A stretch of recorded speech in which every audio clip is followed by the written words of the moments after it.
The medic is very important to the co-op class system as well as the group mechanic. He's responsible for healing all of the players in the group.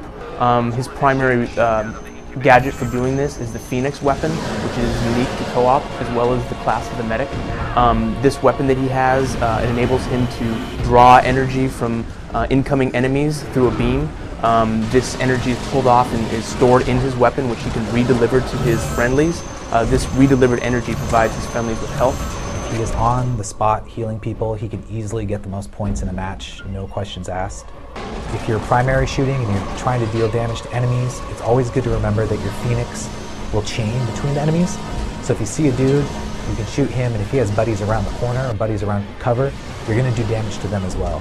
So that's a very good thing to keep in mind when you've got a situation where you're at one end of a hallway and they're at the other end and you can't really get behind them. Just fire off that primary, you're going to damage everybody in that whole room.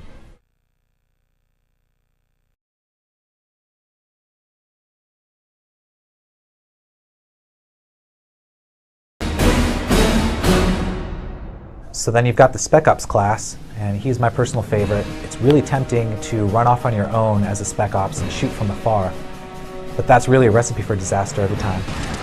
The best place for you as a Spec Ops is right behind a soldier. You can use his shield as protection. You can deal a lot of damage very quickly, and since you're constantly giving yourself more ammo, you're constantly replenishing his shield, and you're just creating a perpetual shield destruction machine.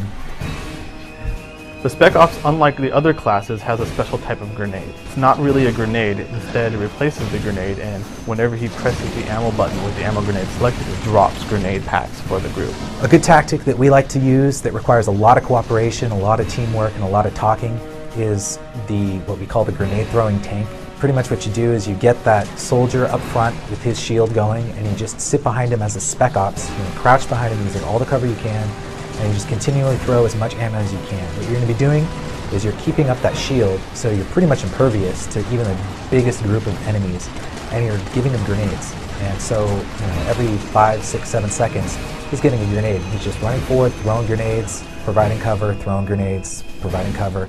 You can get through the hairiest situation that way.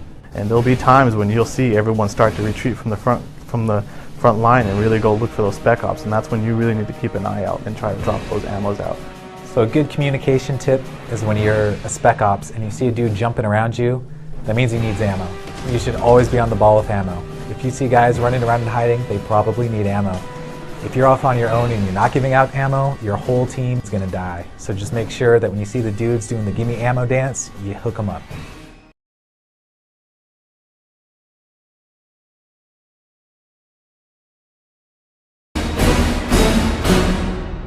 When you're playing as a soldier, a good idea is always to stay as stationary as possible.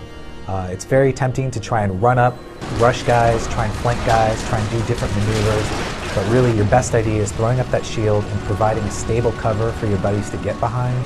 The medics and the Spec Ops, they can't take the fire as easily as you can, but they do provide you with essential things you'll need as a soldier, like your ammo and your health. So you want to make sure that they're happy with your performance, because when you're a soldier and you've got your entire team of Spec Ops and medics behind you, it's just the most beautiful thing in the world, because you basically are unstoppable. You don't have to worry about your health. You don't have to duck behind cover because you got your shield, and it's always full power because the Spec Ops guy is right behind you. Each class starts off with a unique berserk that's keyed into their role into the group. The soldier starts off with the Ironheart berserk, which is a really useful berserk. That causes him to take reduced damage for as long as the berserk is active, which is really helpful if your shield drops at a bad moment or the fire is coming down really hard and you need a little bit of extra help to get you through the fight. He levels up, unlocks a lot of cool berserks, gets other weapons, but really his primary focus is that minigun and that shield, and if he's not using that shield, you're in trouble. Resistance 2 is unique in that experience from all three modes, single player, co-op, and competitive, contribute to your overall rank. This means if you want to move up fast and you want to unlock cool stuff quickly, you really do need to play all three modes. Check them out.